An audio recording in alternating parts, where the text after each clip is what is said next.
Right. మరి రహమత్ నగర్లో మరి నువ్వా నేనా అనే పోటీతోటి మరి అన్ని పార్టీలు కూడా మరి పూర్తి స్థాయిలో ఇక్కడ దిగి క్షేత్ర స్థాయిలోకి మరి అంటే అన్ని బస్తీల్లోకి ప్రతి గడపకి తాకి వారి యొక్క ప్రచారం కొనసాగిస్తున్నారు. అదే ప్రచారంలో మనతో పాటు కొందరు నాయకులు ఉన్నారు. వాళ్ళు ముందుగా పరిచయం చేసుకుందాం. అన్న మీ పేరు? నమస్తే అండి, నా పేరు Anand Kumar Goud, Mahabubnagar X municipal chairman. నేను మహబూబ్నగర్ నుండి ఇక్కడికి అందరికి కూడా ఇన్ఛార్జ్ చేస్తే మేమందరం కూడా ఇక్కడ క్యాంపెయినింగ్లో భాగంగా మేము ఇక్కడ అందరం కూడా ఈ ఏరియాలో తిరగడానికి కూడా వచ్చినాం. మేము అంతా క్యాంపెయినింగ్ మొత్తం సంజయ్ నగర్, శ్రీరామ్ నగర్, ఇక్కడ రహమత్ నగర్ ఏరియాలో కూడా కార్మిక్ నగర్ ఇదంతా ఏరియాలో బూత్స్ కొన్ని ఇచ్చారు. దాంట్లో మేము క్యాన్వసింగ్ చేస్తూ ఉన్నాం. చాలా అంటే పబ్లిక్లో చూస్తున్నాం, క్యాజువల్గా వెళ్ళి మేము కండవాలు లేకుండా క్యాజువల్గా మాట్లాడితే కూడా క్యాజువల్గా మాట్లాడుతుంటే అందరూ కూడా లేదు ఖచ్చితంగా నవీన్ యాదవ్ గెలుస్తాడు, ఖచ్చితంగా 1,00,000 మెజార్టీతో గెలుస్తాడన్న ఉద్దేశంతో చెప్తా ఉన్నారు. చాలా కాన్ఫిడెంట్గా చెప్తా ఉన్నారు. కొందరు మేము మా వాళ్ళను పంపిస్తే బీజేపీ టీఆర్ఎస్ వాళ్ళు కూడా క్యాజువల్గా తిరుగుతున్నాం మేము, అంతేగాని ఖచ్చితంగా నవీన్ యాదవ్ చాలాసార్లు కూడా ఓడిపోయిండు కాబట్టి ఆ సింపతితో కూడా ఖచ్చితంగా ఆయనకు ఓట్లేసి గెలిపిస్తాం. చాలా రోజుల నుంచి కూడా చాలా వరకు మంచి సోషల్ యాక్టివిటీస్ చాలా చేశాడు కాబట్టి ఖచ్చితంగా ఈసారి గెలిపారన్న ఉద్దేశంతో ప్రజలు ఉన్నట్లు మాకు ఇక్కడ కనపడుతూ ఉంది. అంటే ఇప్పుడు మీరు ప్రతి ఇంటికి వెళ్ళినప్పుడు అక్కడ స్పందన ఎలా ఉంది? సమస్యలు ఏమైనా చెబుతున్నారా వాళ్ళు? అంటే వాళ్ళు ఇప్పుడు ఇంటికి వెళ్తే అప్పుడే డోర్ వేస్తారు కదా, కాంగ్రెస్ కన్వా వేసుకొని మేము వెళ్తుంటే అంటే వాళ్ళ రిసీవింగే తెలిసిపోతుంది. ఖచ్చితంగా మేము వేస్తామని చెప్పి కూడా చాలా దాదాపుగా 90% ఎవ్వరు కూడా రిజెక్ట్ చేయలేదు. అందరూ కూడా వాళ్ళని చూస్తుంటేనే మనం అప్పుడే అర్థమైపోతుంది.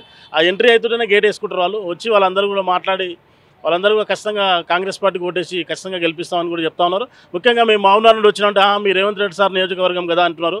దానికి కూడా చాలా సంతోషంగా వాళ్ళు కూడా రిసీవ్ చేసుకోవడం చాలా సంతోషంగా ఉంది. మీరు చెప్పండి, ఇప్పుడు మరి ఓట్ల పరిస్థితి ఎలా ఉందంటే ఎవరి వైపు మొగ్గు అనేకంటే మరి ఇప్పుడు అభ్యర్థిని చూస్తున్నారా లేదా పార్టీని చూస్తున్నారా, దేన్ని చూస్తున్నారంటారు ఇక్కడ ప్రజలు?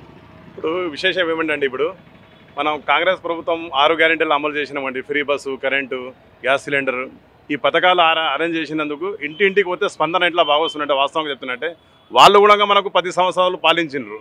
వాళ్ళు పాలించిన దాంట్లో మాట ఇచ్చిన హామీలు ఇచ్చిన కానీ ఏది అమలు చేయలే. మీరు చెప్తున్నారు కదా మనకు మా గ్యారెంటీలు కూడా చేయలేదు అంటున్నా, మీరు కూడా 10 సంవత్సరాలు చేసినాయి కదా, మరి అది కూడా చేయలే కదా. మరి అది కూడా మేము ప్రజలకు వివరిస్తున్నారు. వాస్తవంగా ప్రజలకు పోతే ఇంటింటికి పోతే ఇంత మంచి స్పందన వస్తుంది. వాళ్ళు పిలిచి మేము ఖచ్చితంగా నవీన్ యాదవ్ సార్కి మేము ఖచ్చితంగా స్పందించి వాళ్ళు ఓటు వేయడానికి 100% దాదాపు 1,00,000 వరకు నేను అనుకుంటున్నా, 1,00,000 వరకు మెజార్టీ వచ్చే అవకాశం ఉన్నాయి. ఖచ్చితంగా నవీన్ యాదవ్ గారు గెలుస్తారు. ఇక్కడ కాంగ్రెస్ జెండా ఎగురుతుందని నేను ఆశిస్తున్నాను. అంటే ఇప్పుడు వేరే నియోజకవర్గాల నుంచి కూడా మీరు వస్తున్నారు. మరి ఇక్కడ స్థానికులు కాకుండా సరే స్థానికుల యొక్క సమస్యలు అడిగి తెలుసుకునేటప్పుడు మీ దృష్టికి ఏమొచ్చాయంటారు ప్రధానంగా? మేము ముఖ్యంగా ఏం చెప్తున్నా అండి, మేము సీఎం రేవంత్ రెడ్డి గారి నియోజకవర్గం నుంచి జిల్లా నుంచి వస్తున్నాము. వాళ్ళకి చెప్తున్నాం మహబూబ్నగర్కి వెళ్ళి మేము మా చైర్మన్, మా మైనార్టీ ఫైనాన్స్ కార్పొరేషన్ చైర్మన్ గుబ్జల్ లోకత్వాల్ గారు, నేను ఆనంద్ కుమార్ గౌడ్, మా కౌన్సిలర్స్ అందరూ వచ్చి ఇక్కడ ప్రచారం చేస్తున్నారు.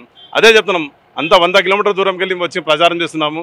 కాంగ్రెస్కి ఇంత నవీన్ యాదవ్ గారు ఇట్లా సో పబ్లిక్ ఇట్లా స్లమ్ ఏరియాలో ఇట్లా అభివృద్ధి చేస్తాడు, ఇట్లా మా పేదలకు మంచి ఇది చేస్తాడు అని మంచి ప్రచారం వాళ్ళే చెప్తున్నారు.